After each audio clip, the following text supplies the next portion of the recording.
Hey guys, welcome back to another episode of the Law of Attraction podcast. So honored to be in New York today, somewhere very cool, with a fabulous guest. Somebody that I've been great friends with for a while.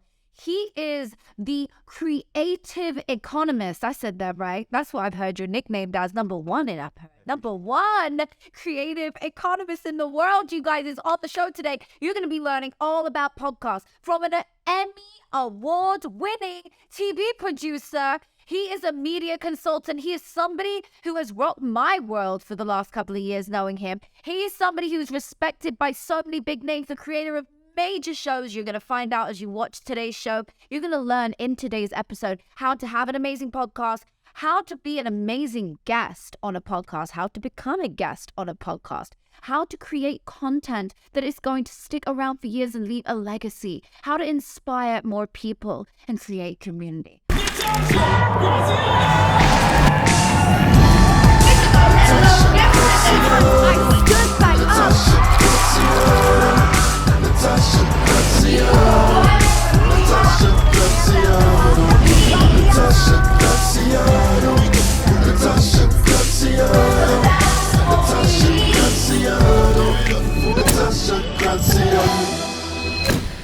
Welcome to the show, Vinnie Potestivo. Thank you for having me. Thank you for coming. You know, it's so funny. We were just saying before we began, you know, at Thanksgiving, what were you saying? Oh my gosh. Well, think about podcasting. Right? When you come, or Thanksgiving, when you come to Thanksgiving, would you rather be the host or the guest? Who do you think has more fun at the party?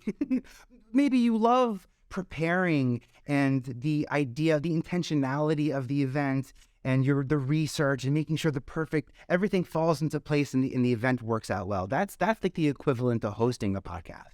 When you guest a podcast, though, you get to show up as a gracious guest. First off, you show up with a gift of gratitude. So I want to make sure as you're showing up for podcast guesting, you're showing up with a gift of gratitude, but also think of the generosity of the table you're sitting at. That, you know, as a guest, you guys make the content. You own the content. And we have this innate trust that this is going to be the best holiday ever. And I kind of show up to every podcast the same way. I love that. Oh, yeah, the welcome. I'm so happy you're here. This is amazing. And you are. Let's eat. Yeah, let's manja. Oh my gosh, so manja.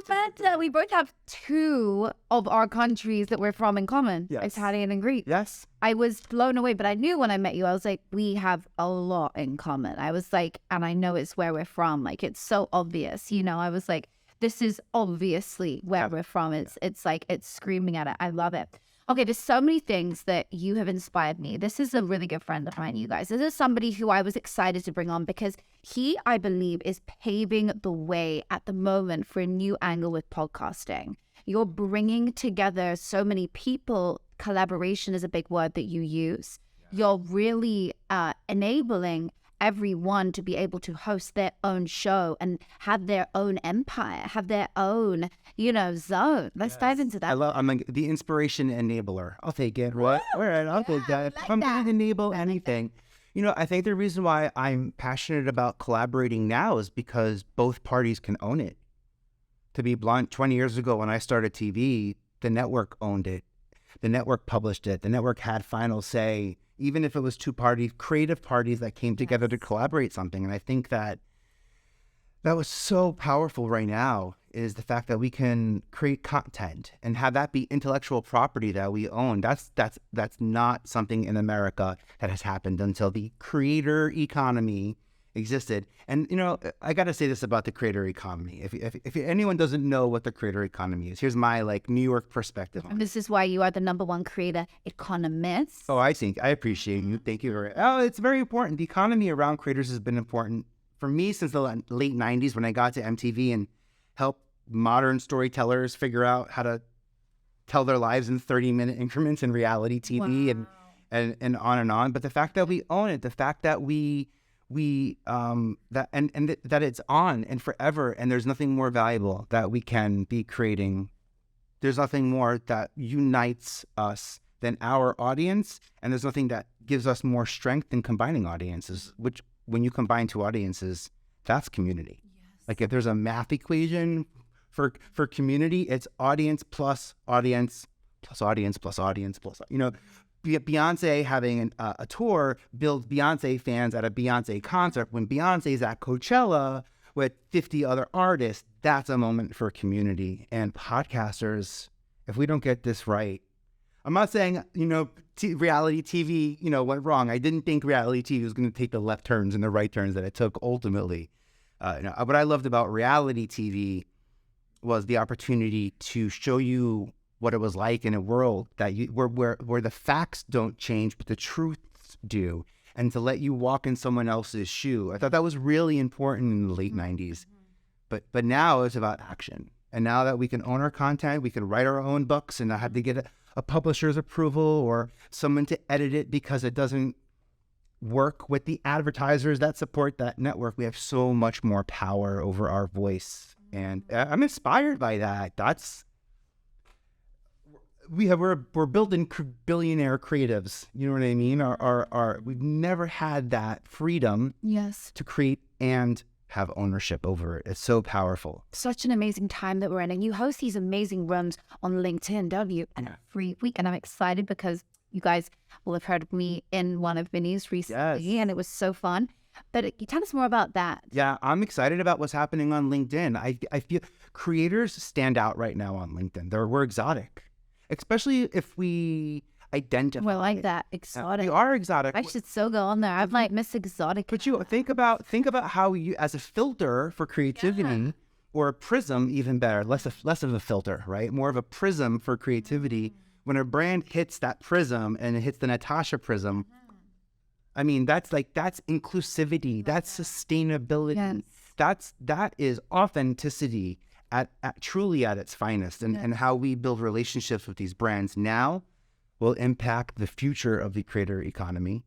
But our stories have never been more powerful. I got to work in the late 90s at MTV with the Osbornes and Newlyweds, and when Ashton Kutcher wanted to have a hit reality show. It wasn't about having a show. Anyway, he was already on it. He was already on a hit show. That 70s show. But the last thing he needed to be was accidentally mistaken as like an MTV VJ. There was like sensitivity around the idea that someone like Ashton, a huge film star, would need to be on MTV. But what we got to do in the beginning part of the creator economy is enable, empower, and inspire someone like Ashton to not just create a show, but prove to the media economy that he could create a show that would have impact and that he had his finger on the pulse. And that launched his production company. And then his mobileness sort of like blew up afterwards. That was where he had financial stake and claim in something creative. So beautiful. And on that note, okay, you are the answer to, you're the reason that so many of these huge shows came about. The Osbornes. I'm going to forget all the names. There's actually so many. This part. Ashley Simpson, everyone, the fun ones. Ashley Simpson, Newlyweds. That was it. Housewives of New Jersey afterwards. Okay, it gets things, weirder. when you created all of these and you enabled all these people, how did it feel like coming up with these ideas and getting it out there in the world? Oh, the heard. I felt heard. I had nothing to do with, Sharon had a vision, didn't quite know what the vision was, but knew that MTV was the place to do it. Maybe it was because of Ozzy's connection to music, but to be honest, back then, VH1 probably would have been the more likely network, because back then, right, VH1 was kind of like for your older brother or sister, and MTV was like the young, cool network. But it was my boss, Rod Asa, and a group of executives who said, well, first off, they got him on Cribs. So to be very clear, the show was pitched and no was given the answer. I just listened to your Ja Rule podcast where he literally sat here and said, Jay-Z was passed. You said DMX, Dre was passed on. There's like greatness that slips through the cracks. And at MTV, sometimes that happens. So sometimes at MTV, but what Sharon saw was the opportunity to change the world's perception of her as a mom, of her as a momager. Also, she wanted to be seen as someone who was responsible for both her husband and her children. Wow. And then someone in the room, they got booked on Cribs, so MTV passed. Then we figured out a way to get them on Cribs. That show did really well with Kelly and Jack. So sometimes you need a little tape to prove it. And then someone came up with the idea of newlyweds, of the Osbornes meets Real World. And so that was sort of born. There were production companies back in the 90s asking, they were some pitching us shows, but like we were the ones, we were outbound phone call. I was cold calling artists saying, hey, we've got 30-minute opportunity to come on by. And instead of just having a 3-minute video and a countdown, host it for us. And wow. so it was cool to be at MTV where the modern creator had to pass through MTV because as a television network, we had youth culture. So I take that as like amazing, impeccable, universal timing to work in television where I don't think it's ever had more impact. For better or for worse, it made ripples, and it gave us so many ways to communicate and connect with each other. So true. Hello, friend. I'm so excited that you're here. Welcome. If you haven't yet got your copy of the book, it is out now. Make sure you order it from one of your favorite retailers below. It's in any of your local bookstores, no doubt. So grab it from the bookstore in person or hit the link below. And when you get your receipt number, come back here and go to step 2, which is where you just insert your receipt number. And then boom, step 3, you get access to your free gifts, which means number 1, you get access to the lifetime course of Be It Until You Become It. You get all the modules, all 4 modules, including the MBS method as a bonus module on number 2 as a gift from me to you. And that will be for lifetime. That's for you to keep. And then number 2, you get access to the workbook, which we spent months writing. As I was writing the book, as I was creating things, I created exercises which are going to help bridge the gap between the life that you're living now and the life that you want to lead. This workbook is phenomenal, and it goes so beautifully alongside the book. It helps you to really transform and step into that version of you that you are born to be. And then gift 3 is winning the chance of potentially having a one-on-one session with me worth over $10,000. So if you want a chance to do any of those things, well, you definitely get the first 2, but number 3, you may win. So when you buy the book today, put the receipt number in, you'll get access to the lifetime Be It Until You Become It course. And you will also get the workbook and the chance to have a one-on-one session with me. Hit the link now, and I'll see you soon. TV has definitely paved the way. And, of course, now it's into streaming and podcasting. And you have created this platform now where you with everything you do in the podcasting world, which we want to hear about. Yes. Because somebody listening today, okay, the most asked questions that we get about podcasting are, how do I set up a podcast? What do I do when I get it? Where do I distribute it? All of this stuff. And how do I get views on it? So can we unpack those topics? Yeah, absolutely. The short answer is he leaves it. The short global answer to that is in time. How about that?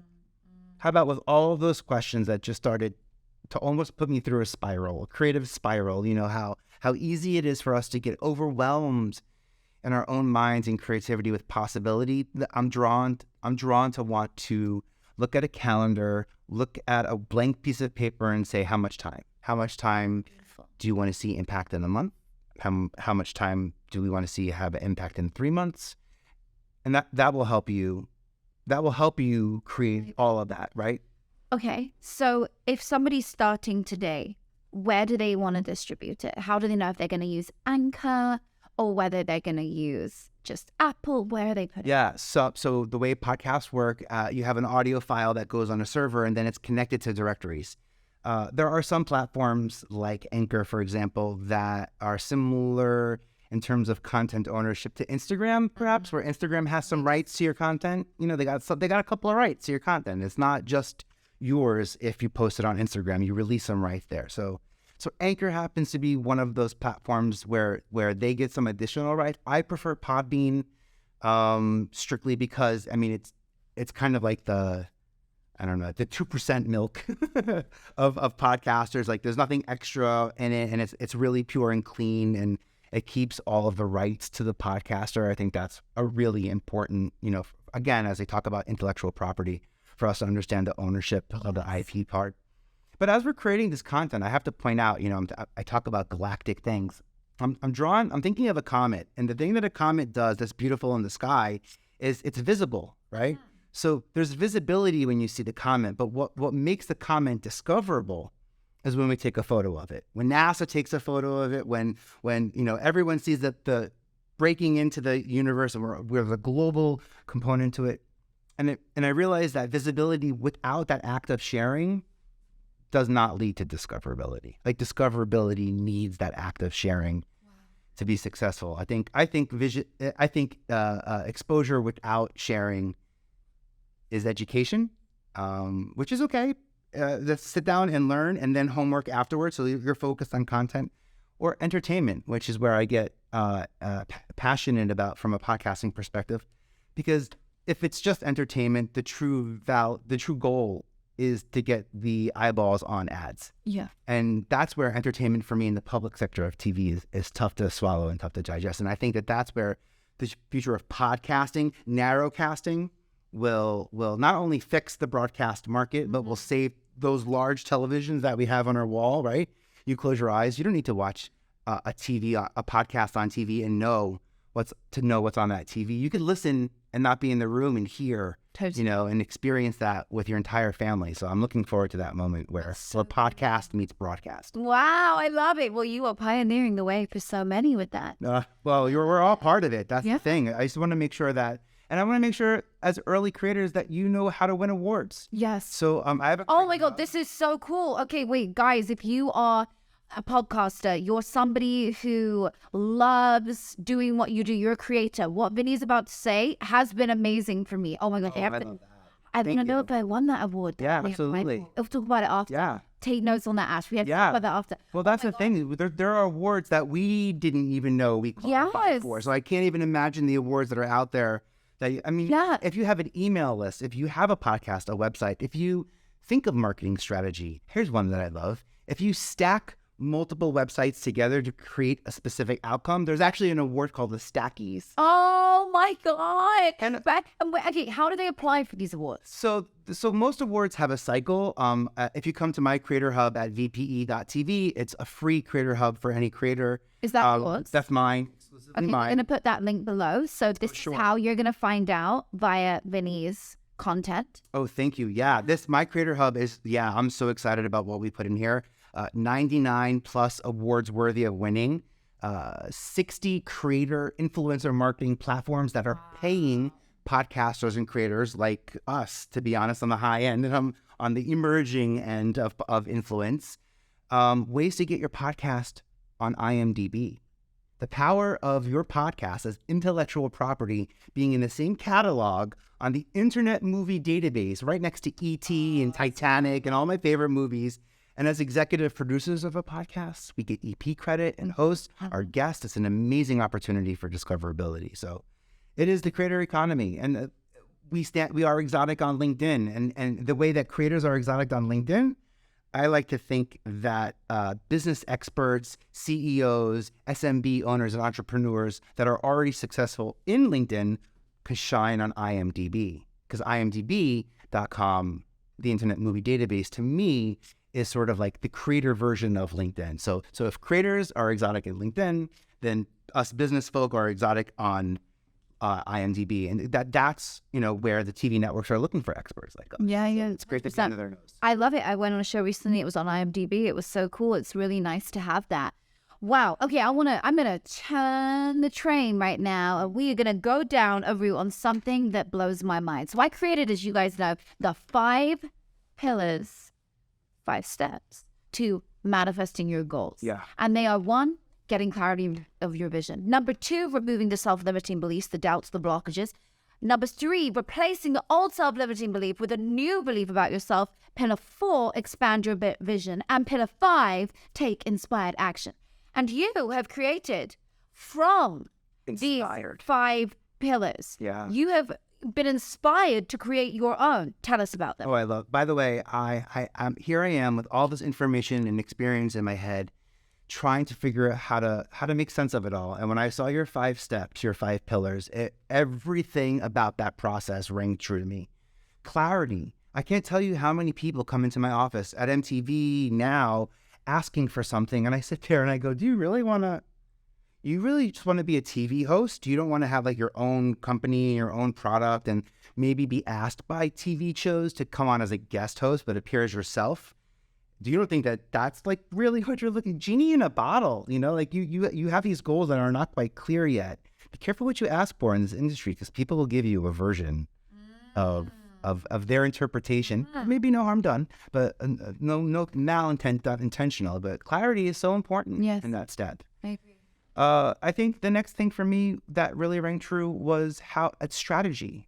Before tactics, before figuring out how to step next, to step back and really clear those blockages and get really, really strategic about what happens next. Yes, right. Like your ability. Our global, universal view of it, the largest bird's eye view you can get, and then step 3, get microscopic, small tactics.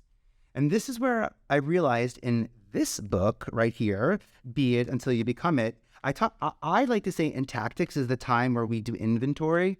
So tactics are about how do we execute our strategy. For me, it's always who, not how. Never about what microphone do I need or what camera do I need to shoot it. Who do I need in my crew, in my life, in my world to make this successful? And you have something amazing in this book that helps people understand the 5 people in their life that they might want to surround themselves with based on the people who already exist and based on the true values and goals, I should say, of your core values. That speaks tremendous volumes. Absolutely.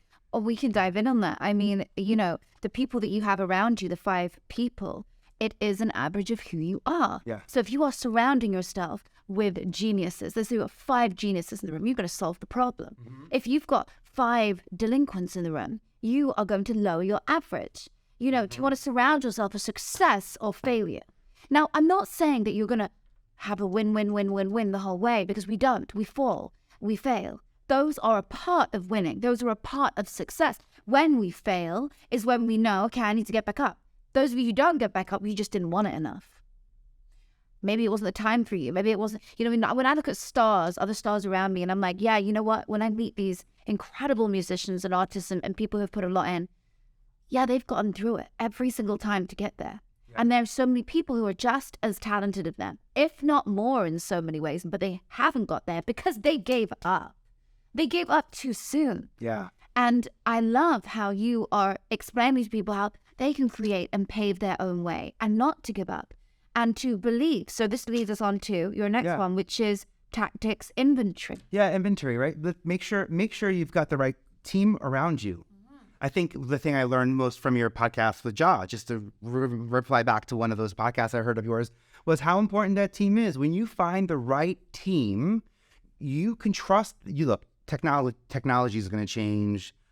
Laws are going to change. What can happen, the possibility of what's going to happen can change. If your team is tight, and maybe this is talent development speaking here too, if you know what your core goals are and how you can show up in the world, the rest is just with what tool? Can I build a house with a toothpick or a hammer? Sure, both ways are possible, and I'm capable. It's a weird analogy, but both it's just a different process with different shows, different audiences, and I think that that's important for us to have the grace as creators, as humans, to realize that we're far greater. I mean, the thing for me is like we're far greater than we realize. Totally. Self-sabotage is like, and I don't like talking about it, but self-sabotage is the thing that creeps in most of the time in the beginning part of a creator's journey. That's why I like showing people how to win awards. I like showing people how to get and give credit on IMDb, because that's something you can do every single year. Every quarter, every month, there's a different type of award. And these are not something I'm saying are destinations, but just part of the journey. Oh, it's beautiful. I love that. It's all about the journey. Yeah. And I really lean into that. I think that the journey is the joy. Yeah. So the journey is the joy, and we got to right people. The last 2 steps are production and what I call pre-purposement. Too many people are focused on repurposing content. Oh, as if it's an afterthought that we have to advertise or promote our content or market our content. If we are mindful of the way we want to promote and create that energy around our content, and we use it as the core piece of content, that's pre-purposement. We're pre-purposing content. I'm building something with the intentionality of it being part of the core piece of content, not afterwards, not in marketing, not letting money or AI fix that part of it. I make sure I'm intentional in coming in. God, I love it. My last step. Yeah, ready? It's the same as yours. Take inspired action. Yes. That's it. 2 high fives in one show. Winning. Take inspired action. No one wants to watch your content if it's not fun to make. Could it be paid? Could you do things to make it better? Sure, but that's not sustainable, to be honest. You got to have fun. You have to be mindful, and you have to be so intentional with the content you're creating now. So take inspired action. Okay, so now you know your 5 steps. Write them down, learn them. If you're into podcasting, if you're into content creation, if you're into sharing and award-winning. I mean, who's not into award-winning? Go down and find out what award you are potentially capable of winning. Your new book, Podmatch Guest Mastery, a guide to getting booked on successful podcasts and sharing your message by learning from top Podmatch guest members. So exciting. You are an author of this book, and I'm just so excited for this release right now. In fact, the link is below for those of you who want to get a copy of this book. Tell us about what they're going to learn. Oh, how to show up in your best skin. Let's put it that way. How to be a gracious guest.